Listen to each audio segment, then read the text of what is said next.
So it's Christmas time again, and it's time for a bit of James Pond. What? James Pond? Christmas game? Well, this one is Super James Pond, or alternatively James Pond 2, Super James Pond 2. It goes by many different titles, subtitled Robocod. That bit doesn't seem to go missing sometimes, unless it's on this title screen. Well, this is the American NTSC version on the Super Nintendo, Super James Pond. In the UK and Europe it was called Super James Pond 2. That's a bit of a mouthful. Brought to us by Millennium Interactive and Vectordean in 1991 originally for the ST and Amiga, and brought to the SNES on in 1993. I don't know why I was going to say 2000 there, and I'm stretching my body there. Let's go in the snow. And this is Santa's hideaway, Santa's grotto, is it? Santa's workshop. Maybe. We'll call it Santa's workshop. And here we are, Mr. James Pond with a big R on the back to depict he's the Robocod. Oh yes. Serve the public trust, protect the presents, uphold the Christmas. Here we go. Little on the top. I do like that. Yes, this is a platformer, the sequel to James Pond, which was famous on the Amiga. And this is the sequel. Not a lot of people associate this with a Christmas game, but it is actually themed directly around Christmas. The enemy in this, Dr. Maybe, has kidnapped some penguins and I think kidnapped Santa or something like that. Anyway, kidnapped penguins certainly, and taken over Santa's workshop and hidden all the presents. And damn, I just fell into some spikes. That's a spiked cod right there. So your objective is to go into this cutesy world of Mario-ish blocks. Very Mario-ish blocks. Whoa, that's a big snake. Oh, what the hell is that? That's a great big... don't know what it was. But there we go. There's the first two penguins saved. And a few presents in there, I think, as well. From the first level. And going to the next bit. I mean, you can take different exits in these levels, and sometimes they'll lead you back to the workshop overworld, as it were. Oh, got smacked by that thing, whatever the hell it was. Little James Pond there, with his fingers up, denoting the amount of lives you had. And I think the bars there are your energy, the hits you can take. And the star gives you more energy to be hit. It's very Mario-ish. The blocks, I mean, look at them. They're not a question mark blocks, they're exclamation mark blocks, just to, you know, make it different. Moving platforms, parallax scrolling, cutesy enemies. Yeah. Mario clone, definitely. It certainly has been many cues taken from Mario. Or maybe we should say the Great Guyana Sisters, just to, you know, not upset Nintendo. Let me get this switch. I've got to go over here to get this switch. There we go. Push the switch. Down the platform goes.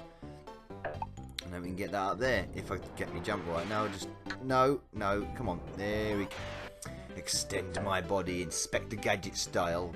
Go Gadget fish body. Or something along those lines.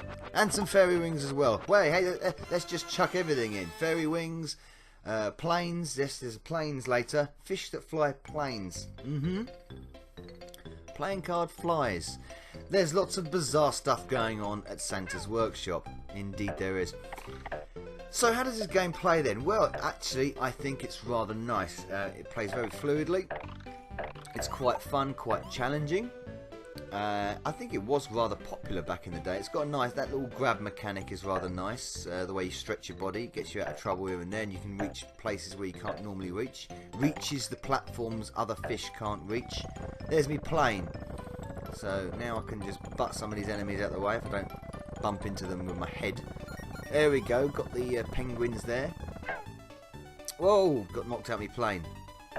Jump in there, there's a good lad. Grab some more bonuses and sweeties and presents and that kind of gubbins. And find your exit. There's, like I said, there's many different exits to different levels. Might have exited out into the overworld there. No, I didn't. I went into another stage. So there's a good degree of exploration. Now, these are golf clubs. I am balancing on golf clubs. I suppose the idea is this is a bonus stage as well. I just realised. And I've got them all. Have I got them all? Well, I think I have. Well, I've got a nice score there. I've got no mystery score there, which I'm not sure what happened there. I'm not fluent in this game, I must admit. I have given it a good several layers of playthrough. Gone through several different levels. Jump for joy, Robocod. I like the way you can just climb up to the top. It's quite funny. You just keep on climbing, keep on stretching your body all the way at the top into, you know, seemingly infinity. This guy has the stretchiest body since Stretch Armstrong got stretched by a piece of blue tack. I don't know where I'm going with that analogy, but I'll just shut up now. There we go. Just to jump right to the top. I am on the top of Santa's workshop. Where is he in his sleigh? Don't know.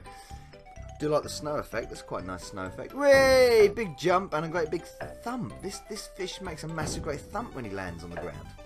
Amazing.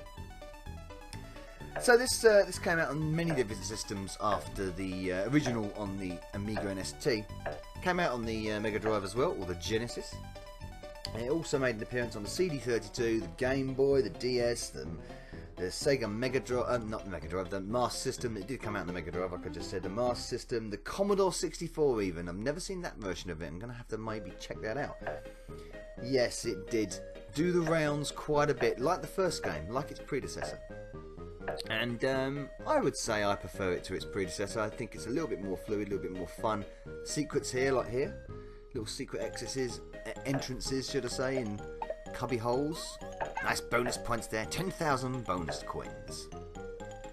And the stretching mechanic is really, really cool in certain places where you need to. It adds a new dynamic to the general moving platform and exploration shenanigans. I want to get that star. I did.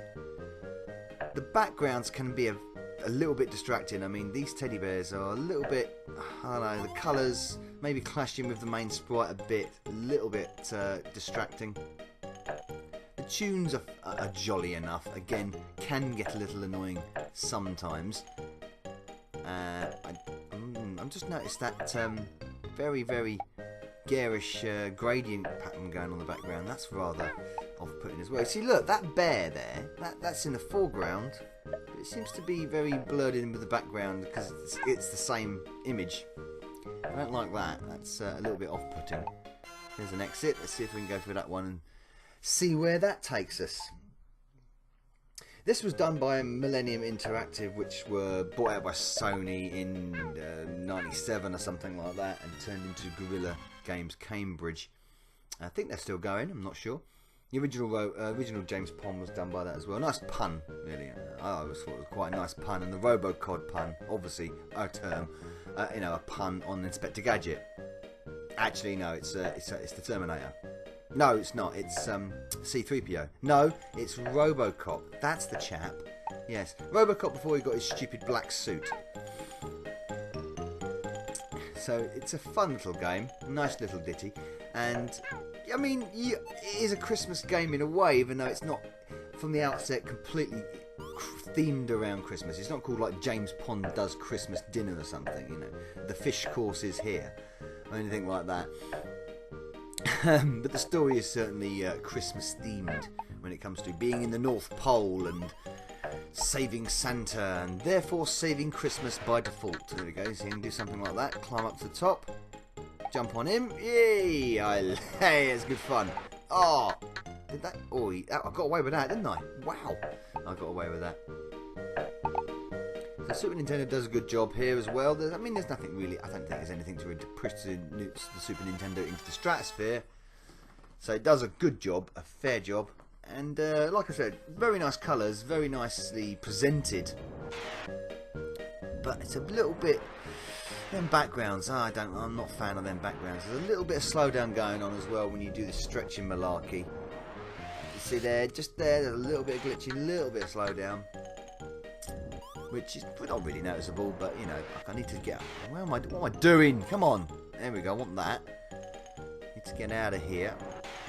Oh well, that's just killed me. So let's try that again, shall we? Mr. James Pond.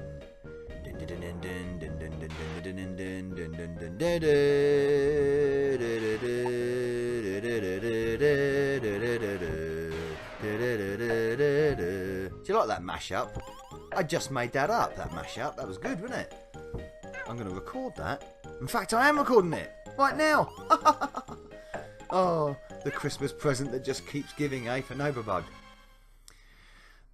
Anyway, while you're firing your brow at that terrible, terrible load of rubbish that I just said, the game is not a load of rubbish, so that's good news. This maze level is particularly doing the rounds. Oh, look at that! Oh, come on! Are you serious? I mean, that's like a bullet bill, isn't it? That is such. How did they not get done by Nintendo for this? Honestly, it's actually. The more I play this game, the more I see. I mean, it's even got an M on it. It's even got an M on it. It's just a bullet bill. Oh dear. Yeah. The Great Rhinoceros didn't get away with it, but somehow James Pond 2 did get away with it, as being rather Mario-ish. I'm getting battered there though. I'm getting hit all over. Oh, oh, look at his face down there. Oh. Anyway, we'll leave it there. Super James Pond on the Super Nintendo, 1993. Thanks for watching. Cheers. Novabug out.